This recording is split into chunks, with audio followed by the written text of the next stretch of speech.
उत्तर सोलापूर तहसील कार्यालयाच्या वतीनं छत्रपती रंगभवन इथं छत्रपती शिवाजी महाराज महसूल अभियान अंतर्गत समाधान शिबिर आयोजित करण्यात आलं होतं। महाराष्ट्र शासनाच्या महसूल विभागामार्फत राबवण्यात येत असलेल्या छत्रपती शिवाजी महाराज महसूल अभियानाअंतर्गत उत्तर सोलापूर तहसील कार्यालयाच्या वतीनं छत्रपती रंगभवन इथं समाधान शिबिर आयोजित करण्यात आलं। कार्यक्रमाचं उद्घाटन आमदार देवेंद्र कोठे यांच्या हस्ते झालं। या शिबिराला महापौर विनायक कोंड्याल यांची प्रमुख उपस्थिती लाभली। नागरिकांना महसूल विभागाच्या विविध सेवा, दाखले, योजनांची माहिती तसंच प्रलंबित महसुली प्रकरणांचं तात्काळ निवारण या शिबिरामध्ये करण्यात आलं। महापौर विनायक कोंड्याल, भाजपच्या शहराध्यक्षा रोहिणी तडवळकर, उपविभागीय अधिकारी सदाशिव पडदुणे, निवासी उपजिल्हाधिकारी अभिजित पाटील, तहसीलदार निलेश पाटील, शिल्पा पाटील, उपमहापौर ज्ञानेश्वरी देवकर, महिला व बालकल्याण सभापती निर्मला जंगम, माजी महापौर श्री कांचना यन्नम, नगरसेवक विनोद भोसले, प्रशांत पल्ली, विजय चिप्पा, भारत सिंग बडुरवाले, रवी कैयावाले, ऋषिकेश मेट्रे, सिद्धेश्वर कमटम, सात्विक बडवे, नगरसेविका सुनीता कामाठी, नगरसेविका श्रीदेवी फुलारे, शंकर चौगुले, नागेश खरात, दीपक राजगे, नागेश सरगम यांच्यासह महसूल विभागातील अधिकारी, कर्मचारी, मोठ्या संख्येनं नागरिक उपस्थित होते। या शिबिरामध्ये 7-12 आणि 8 उतारे, फेरफार नोंदी, ई पीक पाहणी, जात, उत्पन्न आणि रहिवासी दाखले, संजय गांधी निराधार योजना, श्रावणबाळ योजना, प्रधानमंत्री किसान सन्मान निधी योजना तसंच विविध महसुली विषयांवरील मार्गदर्शन आणि अर्जांच्या निवारणाची सुविधा नागरिकांना उपलब्ध करून देण्यात आली। यावेळी उपस्थित मान्यवरांनी शासनाच्या लोकाभिमुख योजनांचा जास्तीत जास्त लाभ घेण्याचं आवाहन केलं। अशा समाधान शिबिरांमुळे नागरिकांना विविध शासकीय सेवा एकाच छताखाली जलद आणि पारदर्शक पद्धतीनं उपलब्ध होत असून प्रशासन नागरिकांच्या अधिक जवळ पोहोचत असल्याचं मत व्यक्त करण्यात आलं। कार्यक्रमाच्या यशस्वी आयोजनासाठी तहसील कार्यालय उत्तर सोलापूर येथील अधिकारी, कर्मचारी, मंडलाधिकारी, ग्राम महसूल अधिकारी आणि संबंधित विभागांनी परिश्रम घेतले। मोठ्या संख्येनं नागरिकांनी उपस्थित राहून विविध शासकीय सेवांचा लाभ घेतला।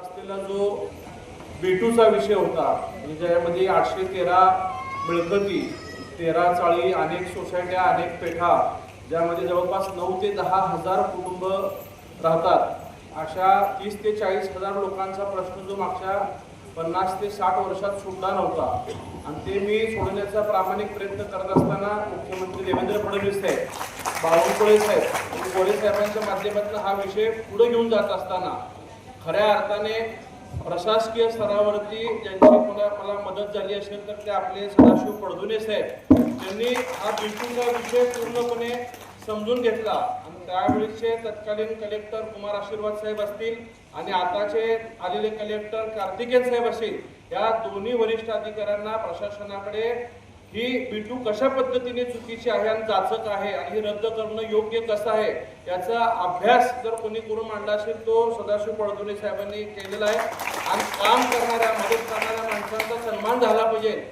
म्हणून मी माझ्या वतीने, पक्षाच्या वतीने व शहर मध्य विधानसभेच्या सोलापूर शहराच्या वतीने साहेबांचं अभिनंदन करतो। जे आहे ते 40% जवळपास आपल्या रात्र जे आहे लोकांची वसाहत आहे ती चाळीमध्ये आहे।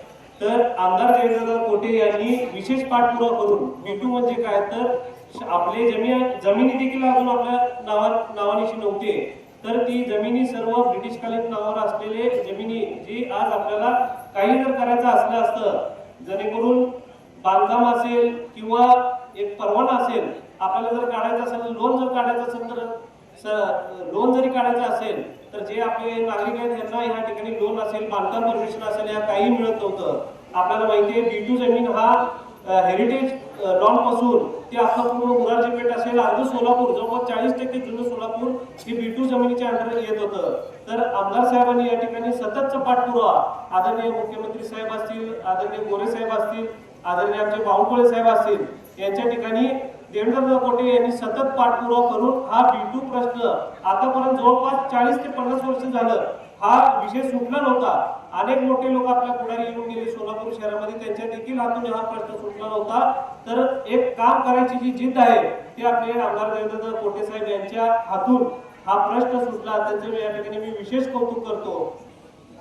महिलांच्यासाठी असतील, तरुणांच्यासाठी असतील, वृद्धांच्यासाठी असतील, या सर्व योजना या एका छताखाली देण्याचे जे काम आहे ते आमच्या शासनाने, माननीय मुख्यमंत्री देवेंद्रजी फडणवीस, आमचे पालकमंत्री जयकुमारजी गोरेभाऊ, त्याचबरोबर आता त्यांचं कौतुक केलं की आमदार साहेबांनी पण केलं की B2 मध्ये ज्या सर्व प्रॉपर्टी, त्या चाळी असतील, काही खाजगी प्रॉपर्टी असतील, काही लोकांच्या ह्याच्या इमारती असतील, त्या अशा सर्व 9,000 प्रॉपर्टींचं B2 मध्ये आता सगळ्यांचा समावेश झाला आणि त्याचा लाभ सर्व सोलापूरच्या मंडळींना होणार आहे. हे सगळं करण्यासाठी महसूल मंत्री माननीय बावनकुळे साहेबांच्याकडे सगळ्यांनी B2चा प्रश्न मांडला असेल, परंतु पाठपुरावा करून कमी अवधीमध्ये सोडवण्याचं काम जर कोणी केलं असेल तर ते आमचे आमदार देवेंद्रदादा कोठेने केले. आयोजित करण्यामागचा उद्देश आपल्याला सर्वांना निलेश पाटील यांनी सांगितलेला आहे. मला जरा शासनाचे जे काही धोरणात्मक निर्णय या 2 वर्षामध्ये झाले, ज्याच्यामुळं आमूलाग्र बदल महसूल खात्यामध्ये झाला, त्याच्याबद्दल बोलायचं. तुम्हाला सर्वांना माहित आहे की कुठलेही जमीन याला औद्योगिक किंवा वाणिज्यिक किंवा निवासी प्रयोजनासाठी कन्वर्ट करण्यासाठी एनए करणं बंधनकारक होतं. महाराष्ट्र जमीन महसूल अधिनियमामधील एनए संदर्भातले सर्व तरतुदी रद्द केल्या. अतिशय हा धोरणात्मक निर्णय जो आहे तो सर्वसामान्यपासून ते सगळ्यांच्या जीवनामध्ये आमूलाग्र असा बदल करणारा निर्णय आहे. आदरणीय आमच्या खात्याचे महसूल मंत्री महोदय, महसूल खातं एवढं गतिमान पद्धतीने चालू आहे, दर आठवड्याला एक निर्णय येतोय आणि त्या निर्णयाची अंमलबजावणी करणारी यंत्रणा सुद्धा तेवढ्याच वेगाने आणि यानं चालू आहे.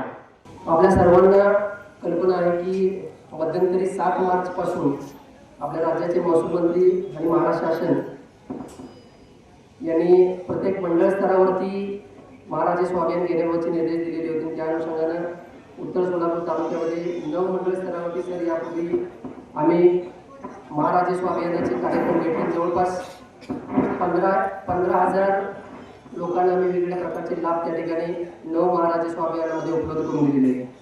आजचा कार्यक्रम सुद्धा एक निमित्त आहे. माननीय मुख्यमंत्री महोदय यांचा वाढदिवस आणि आपल्या राज्याचे दिवंगत उपमुख्यमंत्री माननीय अजितदादा पवार यांच्या प्रथम जयंतीचा औचित्य हा निमित्त आहे आणि त्या निमित्तानं जास्तीत जास्त लोकांना वेगवेगळ्या प्रकारच्या शासकीय सेवा उपलब्ध करून देणं या शासनाचा मानस आहे. त्या अनुषंगानं त्यानंतर आजच्या याच्यामध्ये आपण प्रामुख्यानं सामाजिक वनीकरण विभागातर्फे 500 रोपं जे आहेत नागरिकांना फ्रीमध्ये या ठिकाणी जे लाभार्थी त्यांना देणार आहोत. RTO विभाग जे आहे ते RTO विभागामार्फत 20 वेगळे लायसन्स जे आहे ते लायसन्सचं वितरण करणार आहे.